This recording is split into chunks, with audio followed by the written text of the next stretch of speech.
Hi everyone, Lord Ryujin here again, and I'm about a week shy from moving, so I don't have a lot of stuff out, so you have to forgive me. And this is going to be more shooting off the breeze, as usual. I was hoping to have a lot more planned. Big Mercenary and we were sort of working on a premise of doing a video, and that fell through. So I'm going to end up doing the video myself and talking a little bit about how I feel, at least, about the issue that's going to be in this video. And if he wants to send a reply or do maybe a second video next month or something with me as a follow-up, you're more than welcome to. But I wanted to take a moment to talk about something. I've been reading a lot of like Kotaku and just various different sites. So I have a lot of stuff that I want to talk about, which I will hit on another time. But for the time being, I wanted to talk a little bit about the future of next generation consoles, especially in regards to the whole motion part of it. There are some people who are not a fan of motion, and I totally understand their reasonings for it. I, however, am a huge fan of motion. Mostly just because of what it brings to the table. What I mean by this is that, like, the whole Kinect thing, for example. I don't understand why it's so popular. I don't, because the PlayStation Eye came out about 3 years before it, something around there, 3 or 4 years. And if you watch carefully, a lot of the things that the PlayStation Eye is capable of doing, the Kinect does. So Sony's had a leg up on that technology for a long time, because with the PlayStation Eye, it could have easily have been, just another eye toy. It could have just been this thing's going to be for kids, it's going to release a bunch of games for it, But it was more than that. It was a microphone for talking, you could use it for video chat. It became a lot more than that, and I'm very impressed with that. But what I'm not too impressed with is how Sony treated it. So what I mean by that is, let's take a look at one of the first games that used the PlayStation Eye of Judgment. A game that I bought, and I was very, not really disappointed. I wasn't impressed, but I did like the technology. I liked the fact that, the camera was capable of reading this card and displaying it on the screen. That's very similar technology to what the 3DS does with its AR cards and stuff, and even now what the Vita is capable of doing. So it's nice to see that that's still being carried over, but Sony's sort of taken a back seat with the Eye, and that's something that I'm not too happy with. Like, for an example, I guess after Eye of Judgment bombed or whatever, and people could essentially copy the cards and all that, not only did they take the online server and shut it off, but now they actually, they don't sell the cards anymore unless it's online, and you can only play it co-op offline. That's it. But in addition to that, the camera isn't even really used. Have you gone on the PlayStation Store and seen the games that use the PlayStation Eye? There's not a whole lot. And in fact, I only know of really maybe one or two that really use the Eye. Outside of that, it's basically a secondary accessory now that goes in conjunction with the PlayStation Move. So it's almost like a secondary thought, like Kinect comes out and Sony suddenly says, we already have a camera that can do all this stuff, but we can't just re-release the PlayStation Eye. We have to give it something else. So they came out with the Move Wand. I mean, that's just how I feel. There's nothing wrong with Move. I like Move, and I like the navigation controller for reasons that I've already discussed in a previous video. I just feel like the PlayStation Eye was sort of an afterthought by Sony. Like, okay, so here we go. We've got Kinect coming out, and we got this resurgence of motion, and now suddenly we need to use the Eye for something.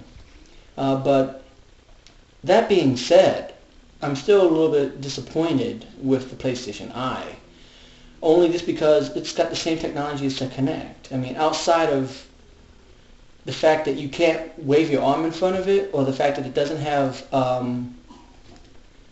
voice recognition, that it pretty much, like with iPad for example, you could hold a picture of a car in front of the eye and it scans it into the game and you control the car on the game. So that's something that they were showing off with the Kinect demo. And I was just like, okay, so the eye's been able to do that for 3 years now. So if they updated the eye to be able to, recognize voice and hand gestures, I think that'd be great, And that's really sort of what the point of this video is. I know that it was a long way around to get to it, but I sort of wanted to set it up to get to this point. And that I think that the next generation needs to really consider putting the motion aspect, or at least the voice recognition aspect, into either the console itself or the controller itself. I spoke on this in, I can't remember where it was on some site in a blog that I did. And I think that I want to just reiterate that here.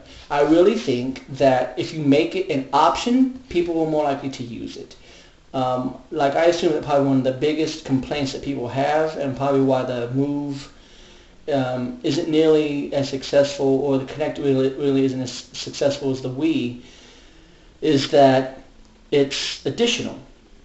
Like an example, if you want to play Rise of Nightmares on your 360, you have to go off and you have to buy the Kinect sensor and the game. Whereas if you buy Resident Evil 4 for the Wii, you can just play it. You don't have to buy anything separate because the Wii gives you the controller.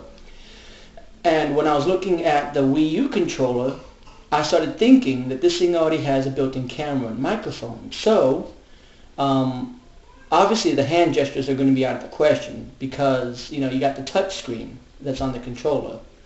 But imagine if you could, say, do voice chat.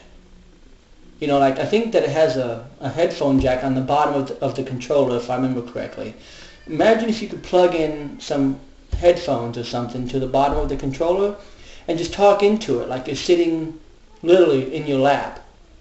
And it recognizes it probably as good as this microphone is recognizing my voice right now. It's not too far from my face.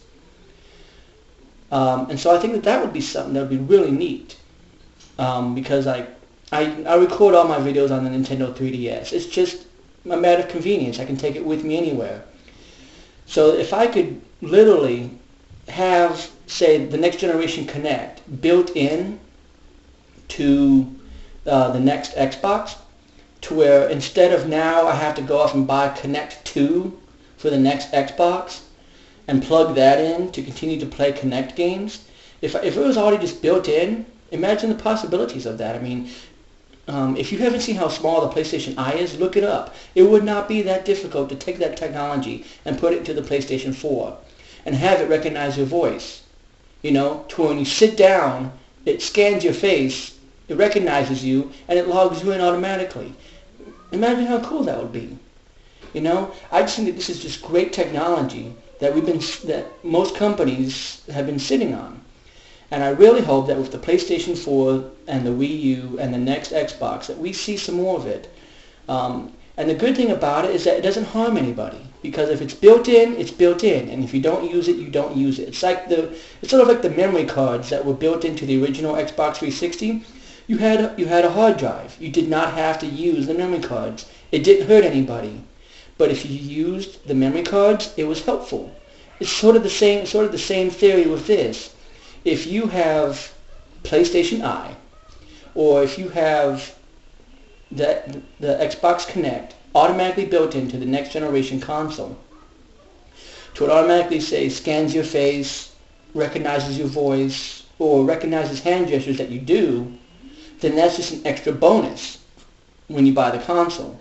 You don't have to feel like, I really want to do, I really want to play Resident Evil 5 or Resident Evil 7 or whatever's going to be out that uses the Move controller on my PS4, but I can't because I have to go up and buy an eye and another controller. Imagine if you just had to. I mean, and for things like Mass Effect 3 and Skyrim, how Microsoft is trying to update it to where it uses the Kinect accessory as an option, that's already in there. You can just pop in Mass Effect 3 into your next Xbox if it's backwards compatible, which it won't be, I'm sure. But besides the point, and you can just play the game, and if you choose to use the voice commands, they're there. And if you don't, you still have the regular controller. It's purely optional. Because let's face it, if we have an option, we're more inclined to use it. And if you don't believe me, just look at this. I use the 3DS camera as an option for recording, and I use it a lot. If I had to buy a separate accessory, I probably wouldn't do it. So, something to think about and something to mull over in your heads. So, yeah, I'm sorry it's not a lot for this month. I'm in the process of moving, and hopefully next month I can have something better for you. But that's all I have to say for this month. Be sure to like, subscribe, and leave comments below. And yeah, just sound off. Let me know what you think. Do you think it's a good idea that they should incorporate, Connect and the PlayStation Eye and all this stuff into the system or into the controller itself? That way it's automatically there for if you want to use it. Instead of having to go off and buy an additional accessory or an additional headset to talk, if you can just plug in a headphone, some regular headphones and just talk. So, I think it's great. But, leave your comments below. Let me know what you think. And